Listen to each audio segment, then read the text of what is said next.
As rates of myopia continue to rise across the globe, the risks of developing myopia may be closer than they appear. Routine exams to diagnose myopia early are crucial for arresting myopia's progression and improving outcomes for patients. I'm Dr. Erin Tomiyama, and I'm here to talk to you about the methods and tools you can use to identify myopia early through routine exams.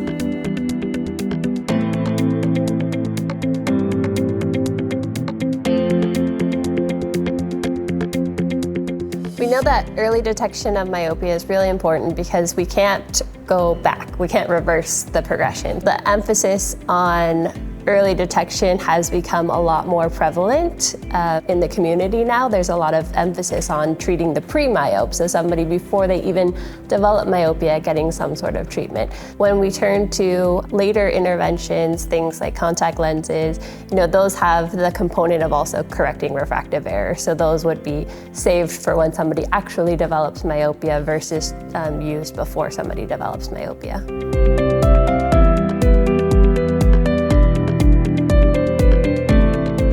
A comprehensive pediatric exam is going to include something like a retinoscopy or an autorefractor, so some objective measurement of their refraction, as well as, depending on how old the child is and how reliable, any subjective testing is, also a manifest refraction. There's going to be a component of binocular vision testing, so things like cover tests, near divergence ranges, amplitude of accommodation, things like that to check their binocular vision function, as we know that a lot of children also have these binocular vision issues. And then, your health checks, so and looking at the anterior segment and the posterior segment. I'm contact lens trained, and so I specifically, pay a lot of attention to whether or not the child would be a good candidate for contact lenses. I think it's important to remember that we really do want to use cycloplegia with these children because they have large amounts of accommodation, and we want to be able to control for that because that can be a very big variable in our results.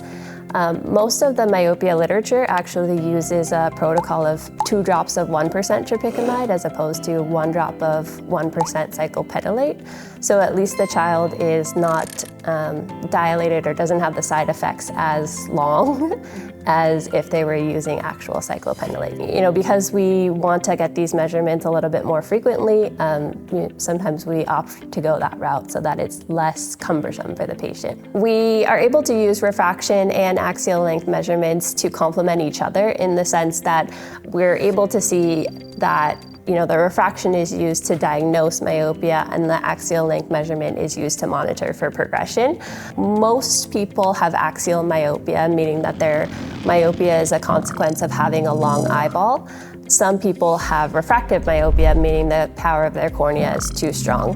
What we're really after is treating axial myopia, so those two can complement each other in the sense that you can look at the refraction and the axial length measurement and make sure they correlate to each other.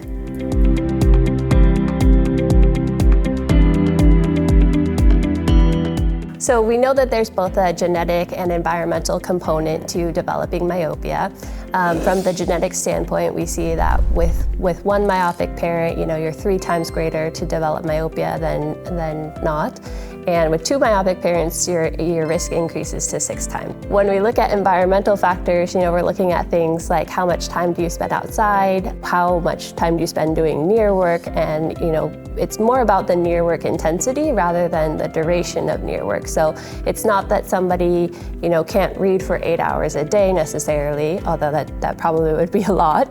It's about, how close do they hold their reading material and how frequently are they taking breaks. So we want to encourage them to take breaks more frequently, so they have less of a continuous reading period.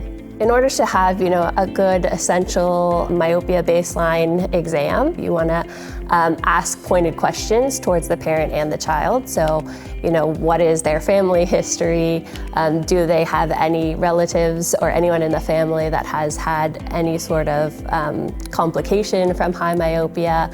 And then, behavioral questions about the child. How much time do they spend outside? How much time do they spend reading, being on an iPad or some sort of device? What do they like to do for fun? What are their hobbies? Those are all things that are going to help drive, how you assess their risk.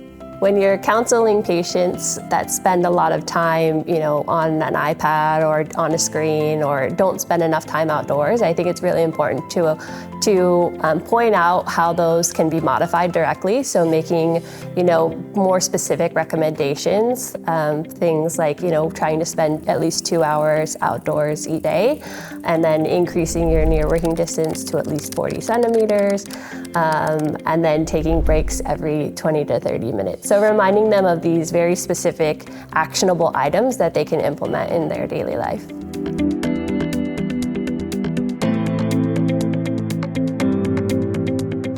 So I would say that there are 3 common pitfalls in terms of modern myopia strategies. I think the first one is not using cycloplegia. There are people that will base diagnoses off of uncyclopleged refractive errors, and we know that children have a lot of accommodative abilities, and so that can mess with the values that we get. Another one is not looking at or not assessing binocular vision function.